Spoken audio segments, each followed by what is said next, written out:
So what's up? Magandang umaga sa inyong lahat mga kamamay. So nandito na naman ako upang mag-share sa inyo ng idea and love advice para sa inyong buhay pag-ibig. Ayan. So excited na naman siguro kayo na maintindihan or malaman kung ano ba yung mga magiging topic natin ngayon. Ano ba yung mga tips na i-share ko ngayon. So, walang iba naman ang ating magiging topic ngayon is mga bagay na kailangan mong gawin upang hindi mawala ang gana ng isang lalaki sa iyo. Ayan, sigurado ako mga kamamay, gustong-gusto nyo yung magiging topic na ito. Kasi sigurado ako napakaraming relationship dito sa mundo na medyo binabaliwala na, nawawala na ng gana, tumatamlay na yung kanilang relasyon. So, gumawa ako ng ilang mga tips para sa ganon, hindi mawala yung gana o yung excitement ng inyong relasyon. Okay? So, don't forget to click the subscribe button and notification bell if ever na magugustuhan or nagugustuhan mo yung mga videos na ginagawa natin dito. Okay? Kung nakapag-subscribe ka na, huwag na natin masyadong patagalin pa at simulan na natin ang ating topic ngayong araw na ito. So, ano nga ba yung kailangan mong gawin upang hindi mawala ng gana sa iyo ang isang lalaki? So, number 1, iwasang magreklamo at mang-away. Number 1 na reason kung bakit nawawala ang gana ng isang lalaki. Masyado po kayo palaging nagbubunganga, nagrereklamo sa mga bagay-bagay. Naubusan lang ng pang-ulam, putak na ng putak. Hindi lang nahugasan ng mga plato, mainit na kaagad ang ulo. Hindi lamang nakapagpaalam, kung ano-ano na agad sinasabi. Mga girls, wag sanang ganyan. Kausapin nyo ng mabuti ang isang lalaki at wag puro kayo magpuputak na ganyan. Wag kayo masyadong mabunganga mga girls. Hindi po namin gusto yung ganyan sa isang babae. Kailangan kung meron man kayong tampo, meron man kayong gustong linawin, ang gawin nyo po, kausapin nyo po sila ng mahinahon. Baka nga po kasi masyado kayong nagbubunganga sa kanya, kaya umiinit ang ulo ng isang lalaki at nawawala na sila ng gana sa inyo, lagi kayong ganyan. Okay? So, may nakita lang kayong mali na ginawa. Maliit lang naman, hindi ganun kalaki. Sisiguan nyo kaagad. Bubulyawan nyo kaagad. Mga girls, huwag nyo pong ipakita ang pagiging low value ninyo pagdating sa isang lalaki. So, ang pagtataas, ang paninigaw po ay pagpapakita ng isang low value na attitude sa isang lalaki. Usapin nyo siya at sigurado ako na maayos at mabibigyan linaw sa mabuti at sa maaluwang paraan ang mga bagay-bagay mga kamamay.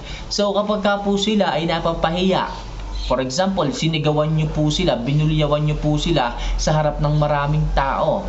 Diba? So mawawala po yung gana nila sa inyo, lalayo po ang loob ng isang lalaki sa inyo. Kaya sinasabi ko po mga kamamay sa inyo, kung may gusto kayong linawin, kausapin nyo po sila. Huwag nyo po silang ipapahiya sa harap ng maraming tao. Kasi possible, baka talagang hindi na kayo pansinin ng mga yan for the rest of your life. So malaki pong bagay sa kanila yung pagpapahiya. Masyadong nayayapakan ang pagkatao o pagkalalaki ng isang lalaki kapag ka ganyan. Kung gusto niyo siyang purihin, pwede sa harap ng maraming tao. Pero kung kayo ay magkakaroon ng paninigaw, kung kayo ay may galit sa kanya, may tampo, huwag niyo sanang ipakita sa maraming tao yung tipong sisigawan niyo nga po sila at ipapahiya. Hindi po nila gusto yan mga kamamay. Isa yung dahilan kung bakit nawawala ang gana ng isang lalaki. So matuto kayong bigyan ng respeto ang lalaki, igalang at piliin ang mga bagay-bagay na mas makakapagpatibay sa inyong relasyon. Huwag puro paninigaw, huwag puro pagmumura, hindi makakatulong yan mga kamamay. And syempre, huwag kayo palaging mang-away. Baka kasi mamaya, pagkagising pa lamang ng lalaki, naaway nyo na kaagad. Ultimo yung pagtitiklop ng inyong hinigan, yan pa yung nagiging dahilan kung bakit kayo nag-aaway. Diba? So maliliit lang naman ng mga bagay, pero kailangan wag niyo na itong palakihin pa. Kasi ang hirap din namang mamuhay sa isang relasyon kung puro away, puro sakit ng ulo o sakitan na lamang. Tandaan nyo, naging mag-asawa kayo, naging magjowa kayo, hindi para alipinin ng bawat isa, kundi para mahalin ang bawat isa at itrato na parang prinsesa o prinsipe ang bawat isa sa inyo. Kaya mga kamamay, sinasabi ko po sa inyo, kung gusto nyo na hindi mawala ang gana sa inyong mga lalaki, kailangan irespeto nyo sila, itrato nyo silang maayos para itrato din kayo ng maayos. Yan lang ang susi mga kamamay para po hindi mawala ang gana ng isang lalaki sa iyo. So number 2, tanggapin ang pagkakamali at ibaba mo ang ego. Karamihan sa mga girls dito, hindi marunong tumanggap ng pagkakamali.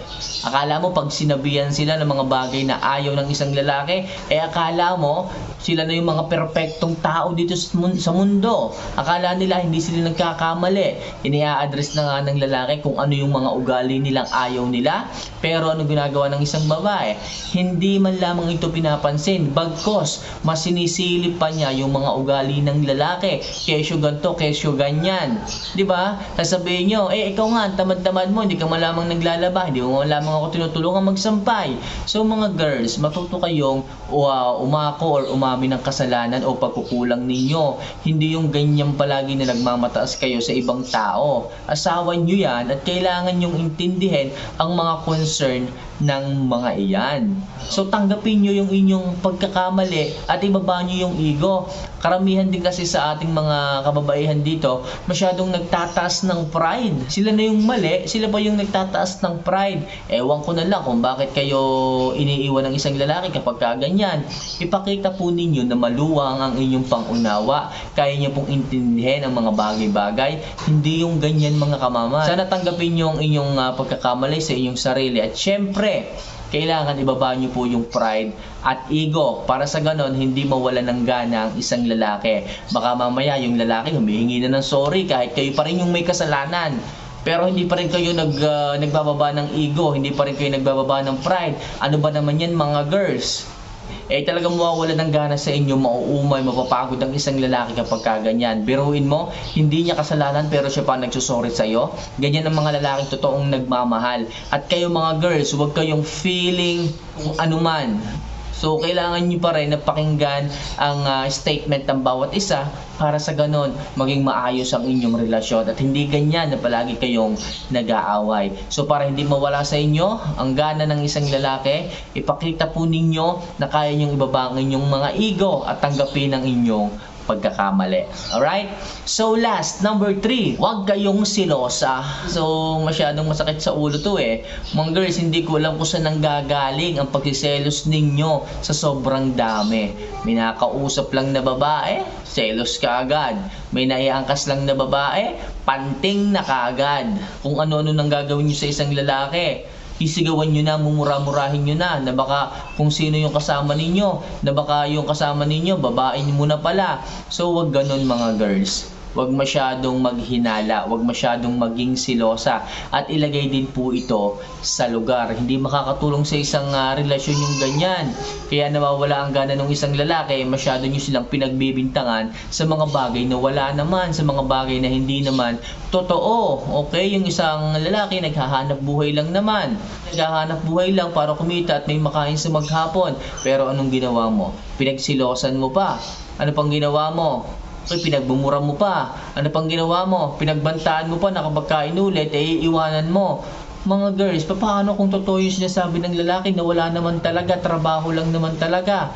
Paano nangyari sa inyong relasyon? Di wala. Palagi ka na lamang galit. So, huwag kayong maging galit palagi. Matuto kayong umimik ng mahinahon. Matuto kayong makipag-usap ng maayos. So, wala namang bagay na hindi nakukuha sa magandang usapan Kaya mga girls, ako nagsasabi sa inyo mga kamamayan, huwag masyadong maging silosa. Itanong muna sa inyong mga partners kung sino yung mga babae na yon, kasi kung talagang mahal kayo ng inyong mga partner, magsasabi ng totoo at alam nila kung ano yung mga bagay na kailangang iwasan dito sa ating mundo. Okay? So mga girls, sana kahit pa paano makatulong ang simpleng tips na yan upang sa ganun ay hindi mawalan ng gana ang isang lalaki sa inyo. Baka kasi mamaya marami na talaga tayong subscribers dito ang umiiyak, nagtitiis sa isang relasyon na hindi na maayos, sa isang relasyon na unhealthy. Kaya mga kamamay, kung gusto mo na ibalik ang gana ng isang lalaki sa inyong relasyon, gawin mo lang yung mga tips na i-share ko sa inyo. Okay? So for more video and tips and love advice, don't forget to click the subscribe button and notification bell para lagi po kayong maging updated sa lahat ng mga love advice na maaari kong i-share sa inyo. So once again, andito po ako, ang inyong lingkod. See you for our next vlog. Paalam!